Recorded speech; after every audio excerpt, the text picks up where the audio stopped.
Shanghai begins to detain Halloween cosplayers, TikTok and Tencent summoned for questioning. Just after the US-China summit, Alibaba's stock price plunges. From a population perspective, Xi Jinping's visit to the United States and the future of Sino-American relations. It's all covered in today's China Truths. Shanghai begins to detain Halloween cosplayers, TikTok and Tencent summoned for questioning. As previously reported, during this year's Halloween season in Shanghai, the public took notice of various sarcastic cosplay outfits worn by residents who took advantage of the opportunity for cosplay to express discontent with specific government policies or to reflect the grim current social reality. For instance, some individuals dressed up as Big White during the COVID-19 pandemic, donning complete protective gear and wielding an exaggerated cotton swab to conduct nucleic acid sampling on a female ghost character. Others portrayed themselves as the disadvantaged party B in commercial transactions or depicted the despair of the unemployed. There were also those who transformed into a surveillance camera, symbolizing the pervasive monitoring by the CCP on the people, and so on. Notably, the latest news is that the Shanghai police have begun to detain these several participants involved in sensitive topics related to cosplay. The information was disclosed by a user at Rumor Economy on X platform. The individual posted on November 17 that Shanghai has initiated the arrest of young people engaged in cosplay, and several well-known figures who were enjoying themselves online have been taken in for questioning. On the same day, Nanjing activist He Peirong, currently in exile, informed Radio Free Asia, RFA, that she received the same information. They have been in detention for over 24 hours, and it remains uncertain whether they will be released. Their families are seeking information from the authorities. Moreover, an employee of an internet media company in Beijing revealed to RFA that officials from Tencent, Xiaohongshu, Douyin, and other related companies were recently summoned by the Cyberspace Administration. They were ordered to rectify the management of online videos and prevent the dissemination of works deemed to violate the core values of socialism. The current arrests are considered the authorities' follow-up actions. In recent years, various Western holidays in mainland China have been subjected to varying degrees of suppression. In some cities, official orders have gone as far as prohibiting the classic decorations of Christmas. Authorities perceive this as the infiltration of Western ideology into the minds of young people, and the police aim to prohibit such behavior. Just after the US-China summit, Alibaba's stock price plunges. The high-level summit between the US and China has recently concluded, and the market is shocked with two big pieces of news that have just dropped. Firstly, as we reported previously, Blackstone Group plans to sell Chinese physical assets worth billions. Secondly, which we're going to mention today, is Jack Ma, the founder of Alibaba, has just sold a whopping $8 billion worth of his shares in the company. This has caused Alibaba's stock price to plummet. In more detail, on November 16, the second day of the summit San Francisco, the U.S. Securities and Exchange Commission (SEC) website disclosed in a Form 144 document that Jack Ma's family trusts, JC Properties Limited and JSP Investment Limited, intend to reduce their holdings of 5 million shares of Alibaba founder shares on November 21. This reduction involves a stock market value of approximately $8.707 billion. In response to this news, Alibaba's US and Hong Kong stock prices plunged by more than 9% on the same day, resulting in the evaporation of over 140 billion Chinese yuan overnight, approximately $19.5 billion. Alibaba's stock price has been consistently declining in recent years, plummeting from $319 in 2020 to $80, with a cumulative decline of over 70%. Jack Ma's decision to reduce holdings at such a low stock price has triggered speculation. On the same day news of Jack Ma's plan to sell Alibaba stocks emerged, Alibaba released its third-quarter report, announcing the suspension of Alibaba Cloud spin-off IPO and the temporary postponement of the Ant Group's IPO plan. A few months ago, Alibaba had announced a 1-to-6 split and spin-off IPO. However, within a short 6 months, both flagship projects were halted, leaving the market questioning Alibaba's situation. Nomura Securities analyst Shi Jialong stated in a report, canceling the comprehensive spin-off of Alibaba Cloud is a negative surprise. Expert, Jack Ma challenges Xi Jinping. Professor Zhang Tianliang, a self-media political analyst and commentator, has provided profound insights on this issue on his YouTube channel, Tianliang Times. He suggests that this signals Jack Ma's pessimism about the Chinese economy, and also, Jack Ma no longer holds a positive outlook for Alibaba. The sanctions imposed by the United States on China's economy and finance, along with the embargo on high technology, have created challenges for internet and high-tech companies that heavily depend on computing power. Jack Ma's Alibaba Cloud relies on a multitude of servers. Where do the chips for these servers come from? If the United States refuses to sell them, these servers might lack spare parts in the future, resulting in a deteriorating overall server throughput. High-tech companies rely on computing power and storage. Without chips, what can you call your high-tech company? Hence, Jack Ma's decision to sell Alibaba's stocks seems very natural. It's not only Jack Ma who is divesting from Alibaba stocks. Stephen Schwarzman, the CEO of Blackstone Group, who may appear polite on the surface but may not share the same sentiments. Having previously had a good relationship with Jiang Zemin, Schwarzman has long invested in China, consistently expressing positive views. When Xi Jinping visited the United States for the APEC meeting, Schwarzman even spent $40,000 to have dinner with him. However, according to insiders cited by the paper, Blackstone Group is planning to sell its 11 logistics parks in 11 cities in China, with a total value of 10 billion yuan and a total area of 2.2 million square kilometers. The most prominent and largest in scale among these logistics parks is the Longdi Guangzhou Airport Logistics Park, which Blackstone acquired for 8.2 billion yuan from China Fortune Land Development at the end of 2021. Mr. Zhang analyzed that if you invest tens of millions in something, you can swiftly turn around and sell it. However, selling a piece of land acquired for 8.2 billion yuan in less than 2 years is exceptionally rare.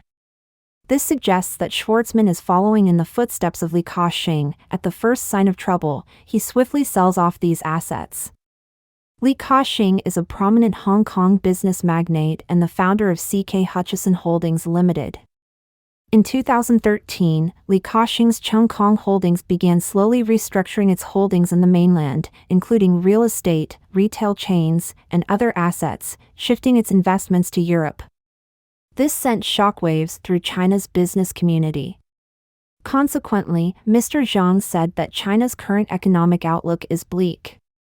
Whether it's Jack Ma, certain Chinese economists, or Western investors, all hold very pessimistic views.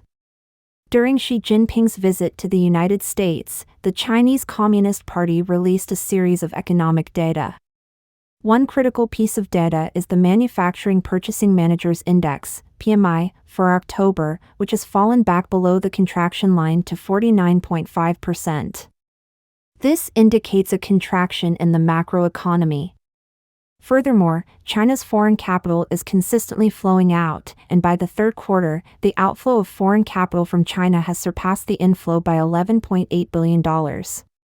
Therefore, for the first time since 1998, the outflow of money from the country exceeds the inflow, indicating a challenging situation for China's economy. The stock market is also unstable, with retail investors retreating and foreign investors withdrawing.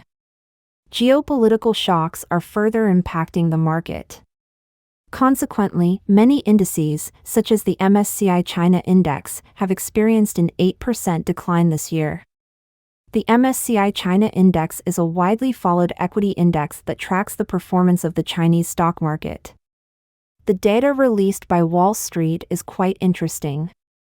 If you exclude China, the index has risen by 8%, but if you include China, it has fallen by 8%. This suggests that stocks or funds in other regions are performing well, while only China's market is experiencing a significant decline. Therefore, the current stance of these corporate leaders or investment institutions can be boiled down to these words: bearish on China. From a population perspective, Xi Jinping's visit to the United States and the future of Sino-American relations. Xi Jinping's visit to the United States is expected to ease the tense relationship between the U.S. and China. The recent deterioration in U.S.-China relations raises questions about the reasons behind it and what has led to the current intention to improve relations. Yi Fuxian, a senior scientist in obstetrics and gynecology at the University of Wisconsin-Madison and author of Big Country with an Empty Nest, offers some of his insights on this issue. From the honeymoon period to strategic anxiety. The establishment of diplomatic relations between the U.S. and China in 1979 marked the beginning of a honeymoon period.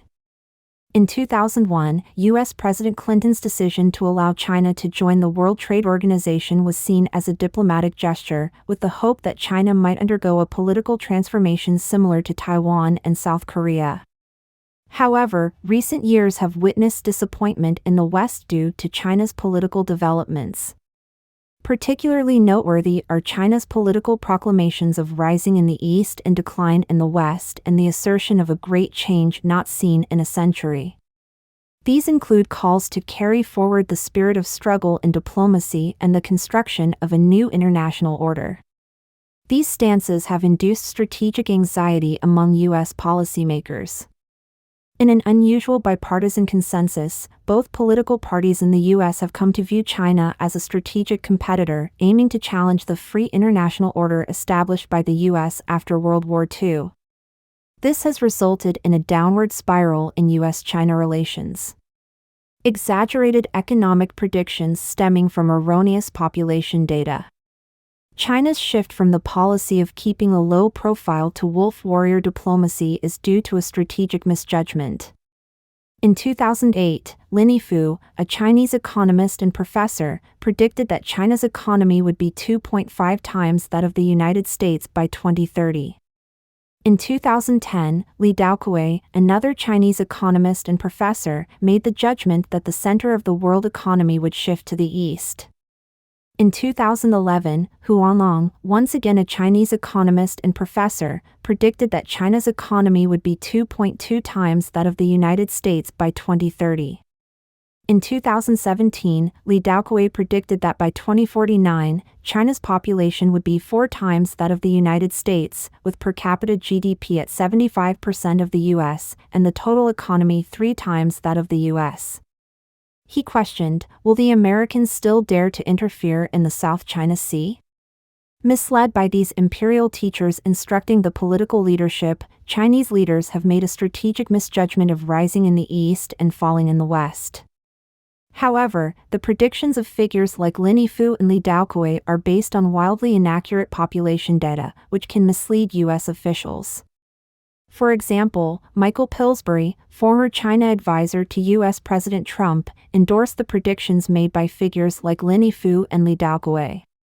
In the 100-Year Marathon, Pillsbury argued that by 2030 and 2049, China's economy would be twice and 3 times that of the United States, leading to the transformation of the U.S. into a colony. Representing offensive realism, John Mearsheimer believes that China's economy will surpass that of the United States, expressing regret that the U.S. failed to unite with Russia to contain China. Graham Allison, former Assistant Secretary of Defense and professor at Harvard University, introduced the Thucydides trap to describe the inevitable conflict between the rising China and declining United States. This theory has become a cornerstone of recent U.S.-China relations, and Chinese leaders also firmly believe in it. China's economy will not surpass the United States. Even if China is fortunate enough to stabilize its birth rate at 1.1, its population in 2049 will only be 2.9 times that of the United States, not the predicted 4 times by figures like Lin Yifu and Li Daokuei, especially considering its inferior age structure compared to the United States. In 1980, China's median age was 22, compared to 30 for the United States. Young China caught up with middle-aged America, and its GDP, which was equivalent to 7% of the United States in 1990, soared to 76% in 2021. However, China's working-age population, aged 15 to 59, started declining in 2012, and economic growth, which was 9.6% in 2011, fell to 4.5% in 2020 to 2022. After China ended its zero-COVID policy at the end of 2022, economic recovery was lower than expected, with a sharp decline in exports and foreign capital withdrawal, causing GDP to drop to 66% of the United States. Meanwhile, China's median age will surpass that of the United States by 5.5 years in 2030, reaching 57 years in 2050, while the United States and India will have median ages of only 44 and 39 years, respectively. The percentage of people aged 65 and above and the elderly dependency ratio in China will surpass the United States in 2031 and 2033, respectively. China's GDP growth rate will start lagging behind the United States from 2031 to 2035, and its total economy will not surpass that of the United States. Per capita GDP will likely not reach 30% of the United States, let alone the predicted 50% or 75% by figures like Lin Fu and Li Daogui. The economic gap between aging China and middle-aged America will widen in the future. From 1970 to 2022, China's share of global births has dropped from 26% to 7%, while the percentage of people aged 65 and above has risen from 16% to 26%. This trend is expected to continue. China's policies promoting second and third children have all failed, and its birth rate is the lowest globally. China needs to wake up from the Chinese dream of the great rejuvenation of the Chinese nation and face the rapid decline in population and civilization it is currently experiencing. The future of U.S.-China relations. According to the author of this article, Yi Fuxian, the trajectory of U.S.-China relations, influenced by flawed assessments stemming from inaccurate population data, pose grave risks for both nations and the global landscape. He said that in 2016, his perspective has resonated with U.S. decision-makers. Following President Biden's election, Ryan Hass, the White House Director for China Policy during the Obama administration, curated the future of U.S. policy toward China, recommendations for the Biden administration. The primary report, authored by Jeffrey Bader, former Asia Director for the Clinton and Obama administrations, singularly referenced my article. Recently, President Biden alluded to China's demographic challenges as a ticking time bomb, seemingly drawing from Yi's work, The End of the Chinese Century, published in The Syndicate. While the U.S. population maintains growth and possesses a relatively youthful demographic structure, it faces a gradual decline due to aging. In contrast, U.S. allies confront swift aging. The G7 countries' share of the global economy has dwindled from 64% in 2002 to 44% in 2022, with a further anticipated decline. Crises in Ukraine and Gaza have left these nations scrambling, necessitating China's collaboration to uphold the existing international order. China's population, experiencing negative growth, lacks the capacity to sustain an expanding government. A shift toward strategic contraction is imperative, involving the abandonment of a high-pressure domestically, wolf warrior externally policy. Despite benefiting from the current international order, China is ill-equipped to construct a new international order and should assume global responsibilities. Collaboration with the United States becomes crucial to avert the collapse of the international order. Yi Fuxian concluded, the future U.S.-China relationship won't resemble a fierce battle between lions and tigers but rather a play featuring an aging, ailing cat and a thin dog with an empty bag of bones. Don't forget to comment in the section below to share your opinions on today's topic with us. If you find the information helpful, please share this video with a friend to watch together. This will be a great source of motivation for our team to produce more and more quality and reliable videos. And also don't forget to like and subscribe to see more interesting topics from China Truths. Thank you for tuning in.